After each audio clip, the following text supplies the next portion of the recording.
네, 오늘은 학점은행제 관련해서 이야기를 좀 해보려고 합니다. 우선 학점은행제 편입을 준비하시는 분들은 많이 아시고 있는 제도이기도 한데요.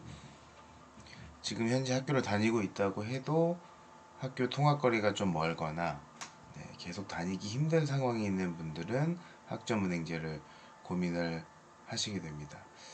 우선 학점은행제 광고가 진짜 많은 이유에 대해서 이야기를 해볼 건데요. 우선 지식인이나 블로그, 뭐 카페 같은 데 보면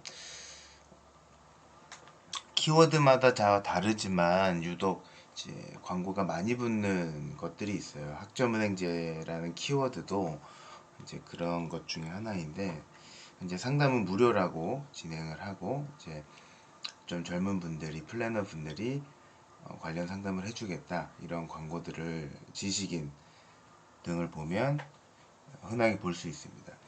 우선 학점은행제라는 전체 수익 구조에 대해서 알 필요가 있는데, 우선 학점은행제를 통한 학위는 국가평생교육진흥원에서만 수여를 할 수 있는 권한이 있고요. 이제 나머지 교육원들, 플래너들이 소개해주는 곳들이 교육원인데, 그런 곳에서는 이제 학점 이수를 하고, 이수를 하면 이 학점 인정해달라, 그래서 나에게 학위를 달라라고 요청하는 곳은 국가평생교육진흥원입니다. 그래서 이런 교육원들은 뭐 땡땡 사이버대학교, 땡땡 평생교육원 등의 이름을 하고 있고요. 그리고 이런 교육원들은 이제 비유를 하면 마치 부동산에서 공인중개사처럼 수업이 있는 교육원에 연결해주고 하는 업체가 있고, 이 학생한테는 상담료를 받고 있진 않지만 수업을 소개해주는 곳에서 수수료를 받는 식으로 수익을 창출을 하고 있고요. 그래서 이제 이런 광고를 다는 플래너들은 이런 교육원들 소속 직원이나 인턴 혹은 알바라고 보시면 되는데, 이제 기본급 월급을 받는 부분 외에 학습자 등록을 시키는 것만큼 또 수당을 받게 되죠. 그래서 상담 비용을 따로 받고 있지는 않고요. 이런 광고들이 많은 이유의 가장 근본적인 것들은 취업 조건이 그렇게 어렵진 않아요. 아까도 말씀드렸지만 이제 알바도 가능한 상황이라 이제 편입을 꼭 하지 않았어도 대학생들, 재학생이나 졸업생들, 예비 졸업생들이 아르바이트 형태로 담당 플래너를 하는 경우가 많아요. 그래서 모집하는 부분들 자격을 보면 크게 이제 특별한 부분은 없죠. 네. 학점은 이제 유경험자는 우대한다 이런 이야기는 있지만, 그래서 이제 이렇게 지식인 답변이나 이런 것들도 본인의 개인적인 수당을 더 받기 위해서 이제 마케팅을 하는 행위다라고 보시면 되고, 아니면은 개인적으로 하지 않더라도 업체에서 이제 업무의 일환으로 시키는 경우도 많고요. 학점은행제 업체와 플래너들의 민낯이라는 제목으로 제가 글을 쓴 부분들이 있는데, 물론 모든 학점은행제 플래너들이 그렇다는 건 절대 아니고, 근데 이제 저도 지식인 활동을 하지만 지식인에 달린 답변들을 보면 이제 무조건 학습자 등록을 시키고 학점은행제를 진행시키기 위해서 틀린 정보를 얘기하는 경우도 많이 있었거든요. 뭐 예를 들어 간호학과는 전적대 학과도 간호학과인지가 중요한 부분이 분명히 있는데, 그런 부분 체크하지 않고 간호학과 아닌 다른 학과로 빨리 딸 수 있다라고 하면서 이제 유도하는 경우도 많이 봤고, 연고대 같은 경우도 일반 편입의 경우 학점은행제 정도의 학벌로는 현실적으로 합격이 좀 어려운 부분이 있는데도 무조건 가능하다, 필기시험 잘 보면 된다 이렇게 얘기하는 경우도 많이 있었고요. 그리고 상황에 따라서 그 학생은 꼭 학사가 아니라 전문 학사를 진행하는 게 현실적으로 맞고, 편입을 최대한 일찍 지원을 해볼 수 있는 그런 상황을 만들어줘야 되는 학생임에도 불구하고 이제 학사를 하면 더 많은 학점을 이수하게 되니까 무조건 학사를 추천하는 경우도 있었어요. 그래서 이런 부분들은 내가 학점은행제에 대해서 어느 정도 알고 있어야 그 얘기가 맞는지, 나한테 내 상황에 맞는 조언인지를 좀 구분할 수 있겠죠. 네, 아까도 이제 말씀드렸지만 이제 편입학원이나 학은제에서 간혹 그런 잘못된 정보를 주거나 무조건 등록시키기 위해서 하는 부분, 이제 거기서 자유로울 수 없기 때문에 이제 이런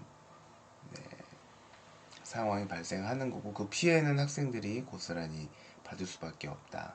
그래서 내가 그 이야기에 대한 팩트를 반드시 체크를 해봐야 한다. 그렇게 말씀드리고 싶습니다. 그리고 학점은행제를 진행하려고 할 때 업체나 기관, 홍보가 많은 만큼 그 기관의 종류도 여러 가지가 있는데요. 우선은 우리가 학점은행제를 선택하는 가장 큰 이유는 온라인 수업이 가능하다라는 부분이죠. 일반 학교를 다니면 오프라인 수업을 들어야 되고, 그 얘기는 학교가 집에서 멀면 통학 시간이 오래 걸리고, 그만큼 내가 다른 공부할 수 있는 시간을 빼앗기게 되는 상황이 되죠. 그래서 일반 대학은 1년에 한 뭐 42학점, 뭐 한 학기에 20학점씩 정도 듣죠. 그래서 1년에 한 42학점 정도 듣는데, 학점은행제를 이용하면 똑같이 이렇게 1년에 42학점 시간제 수업을 들을 수 있고, 그 외에 자격증 같은 것들이 학점으로 인정이 되기 때문에 1년에 뭐 80학점이다 이렇게 딸 수 있는 이유가, 이제 학점은행제 제도의 특성상 자격증이나 독학사 등을 학점으로 인정해주기 때문에 이제 가능하다고 보시면 돼요. 근데 이제 학점은행제 기관 중에 오프라인 수업으로 진행하는 곳들이 있어요. 그래서 근데 이제 우리가 학점은행제 가장 큰 장점이 뭐라고 했죠? 온라인 수업이다. 그쵸? 이제 접속을 해서 출석 체크를 하고, 물론 이제 가끔 시험을 볼 때는 오프라인에 모여서 시험을 보는 경우도 있지만, 보통은 이제 오픈북 형태로 이제 시험을 보는 경우가 많고, 그래서 그 시간을 절약을 할 수 있다라는 부분이 가장 큰 장점인데, 근데 학은제인데 오프라인 수업을 들으면 그 장점을 이용을 못하는 개념이라고 볼 수 있죠. 실제 지식인 질문에도 학점은행제 온라인 기관이랑 오프라인 기관, 뭐 평생교육원 이런 차이가 뭐냐, 이런 질문들이 많이 올라오거든요. 사이버 대학도 차이가 뭐냐? 사이버 대학도 온라인 수업을 듣는 형태의 대학이지만, 그거는 뭐 학점은행제처럼 자격증이나 독학사 이걸 학점으로 인정되지는 않기 때문에 일반 대학교처럼 학사를 따려면 4년 뭐 이렇게 다녀야 되는 부분이어서, 어차피 사이버 대학이나 학점은행제 둘 다 이제 그 학벌로 취업을 하거나 최종 목적이 아니시라면, 보통 그런 분들이 대부분이긴 하죠. 편의의 자격을 마련하기 위해서 이제 사이버 대학이나 학점은행제라는 제도를 이용하는 경우가 많은데, 그런 상황에서는 이제 사이버 대학보다는 학점은행제를 이용하는 게 더 유리하겠죠. 근데 이제 학점은행제 기관 중에도 땡땡 대학교 안에 부속 교육기관, 뭐 평생교육원이다 이렇게 이야기하는 곳들은 오프라인 수업을 진행을 하거든요. 그리고 실제로 홍보할 때 그 대학 총장 명의 학사학위가 나온다. 만약에 서울대학교 평생교육원이다라고 하면 서울대학교 총장의 학사학위가 나온다 이렇게 얘기를 해요. 하지만 실제로는 학점은행제 졸업장이죠. 그리고 그런 기관은 어, 이제 상식적으로도 그 대학 입학생과 입학 기준이 다르기 때문에 같은 졸업장을 받을 수 있다는 것 자체가 말이 안 되고, 그 졸업장은 뭐 우리가 원하는 학벌로서의 영향력은 당연히 없다.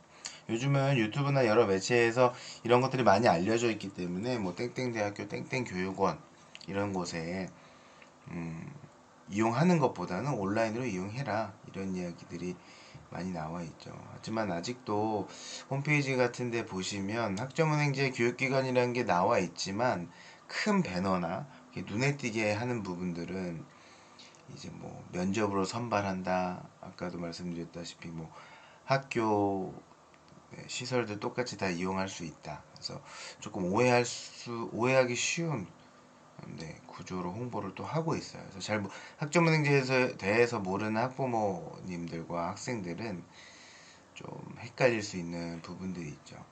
홈페이지 가면 뭐 몇 명 선발한다.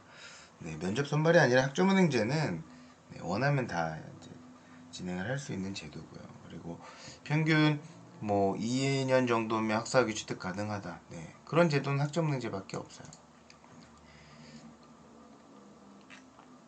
그래서 이제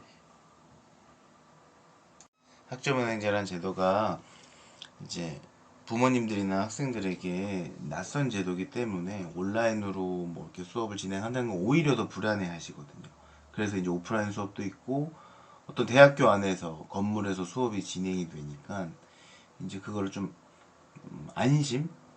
안심이 돼서 그쪽으로 등록하는 경우가 있는데 어차피 편입을 할 거고 그 학점은행제 학위가 최종 목표가 아니라면 최대한 빠르게 또 저렴하게 학위를 딸 수 있는 편입의 자격을 마련할 수 있는 방향으로 해야 되기 때문에 이제 그런 대학교 안에 부속교육기관들은 추천을 할 수는 없는 그런 형태의 기관이다 이렇게 보시면 될 것 같아요. 그래서 저랑 상담 받으신 분들도 잘 모르고 그렇게 등록을 했다가 이제 갈아타는 분들도 많이 있었고. 네. 그래서 아무튼 오늘은 학은제 관련해서 이야기를 좀 나눠봤는데요. 네, 오늘은 여기까지 이야기를 하겠습니다. 감사합니다.